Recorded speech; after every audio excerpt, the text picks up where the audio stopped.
नमस्कार, माझे नाव साची विलास लांडे. मी इयत्ता 4थी अ मध्ये शिकत आहे.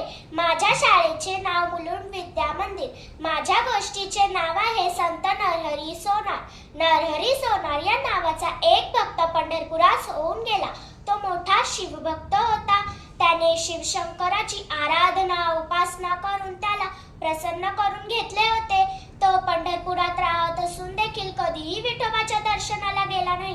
त्याची भक्ती श्रद्धा शिवशंकरावरच होती. शिवशंकरा वाचून त्याने दुसऱ्या कोणत्याही देवदैवताची त्याने पूजा केलेली नव्हती. एका सावकाराने पंढरपुरात येऊन विठोबास नवस केला की जर मला पुत्र झाला तर मी तुला सोन्याचा करगोटा घालीन. पुढे त्या सावकाराला खरोखरच पुत्र झाला. म्हणून तो नवस फेडण्यासाठी पंढरपुरात आला. सुवर्णाचा करगोटा करून त्यावर हिरे माणके जडवील असा एखादा कुशल सोनार पंढरपुरात आहे का, याबद्दल सावकाराने पुजाऱ्याकडे चौकशी केली. तेव्हा पुजाऱ्याने त्याला नरहरी सोनाराचे नाव सांगितले. सावकार नरहरी सोनाराकडे गेला. त्याला हिरे जडित सोन्याचा करगोटा करण्यास सांगितले. तेव्हा नरहरी सोनार सावकाराला म्हणाला, तुम्ही कमरेचे मोज घेऊन या, म्हणजे मी करगोटा तयार करून देतो. त्याप्रमाणे सावकाराने विठोबाच्या कमरेचे मोज आणून दिले.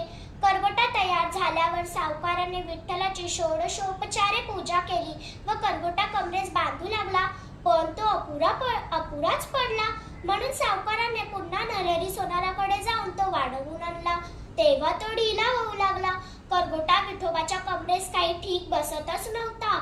सावकार खंती झाला. अखेर सावकार नरहरी सोनाराकडे गेला व म्हणाला, तुम्ही देवळात येऊन करगोटा देवाच्या कमरेस नीट बसवून द्यावा. करगोटा बरोबर व्हावा म्हणून सावकाराने नरहरी सोनाराची खूप विनवणी केली. तेव्हा नरहरी सोनार सावकाराला म्हणाला, मी शिवशंकरा वाचून दुसरे दैवत पाहत नाही, तसा माझा निश्चय आहे. सावकाराने खूप आग्रह केला. तेव्हा नरहरी सोनार डोळे झाकून विठ्ठल मंदिरात गेला. ज्या विठ्ठलाच्या दर्शनासाठी लाखो लोक लांब लांबून पंढरपुरास येतात, त्या विठ्ठलाचे दर्शन टाळण्यासाठी पंढरपूरच्याच रहिवाशाने वस्त्राचा बुरखा घेतलेला पाहून क्षेत्रवासी लोक आश्चर्य करू लागले. सावकाराने नरहरी सोनाराचा हात धरून त्याला मंदिरात नेलेले पाहून लोकांनी तर त्याची हेटाळणीच केली. नरहरी सोनार विठ्ठल मंदिरात गेल्यानंतर विठ्ठल मूर्तीस हातांनी चाचपू लागला. तेव्हा त्याला विठ्ठलाचे सर्व ध्यान शिवशंकराचे असल्याचे भासू लागले. भुजा, मुख, गळ्यात सर्पाचा अलंकार, मस्तकावर जटा असा जो नीळकंठ तोच साक्षात विठेवर उभा असल्याचे त्याला वाटले. हे तर माझेच आराध्य दैवत असे नरहरी सोनाराने उद्गार काढले व डोळ्यांवरील बुरखा काढला. डोळे उघडून पाहिले तर विठ्ठलाची मूर्ती विठेवर उभी दिसली. पुन्हा डोळे झाकले तेव्हा त्याला शंकराचे ध्यान हातास लागले. पुन्हा डोळे उघडून पाहिले तर विठ्ठलाची मूर्ती. पुन्हा नेत्र बांधून घेणार तोच त्या ठिकाणी त्याला साक्षात शिवशंकर दिसू लागले. नरहरी सोनाराने विठ्ठलाला साष्टांग नमस्कार घातला आणि प्रार्थना केली की हे पंढरीनाथा विठ्ठला, मी मनाद्वैत भाव धरला होता, तो आता तुझ्या कृपेने दूर झाला आहे. मी तुला शरण आलो आहे, माझ्यावर तुझी कृपा असू दे. यावर विठोबा म्हणाले, नरहरी, तू मला फार आवडतोस म्हणून मी हे कृत्य केले.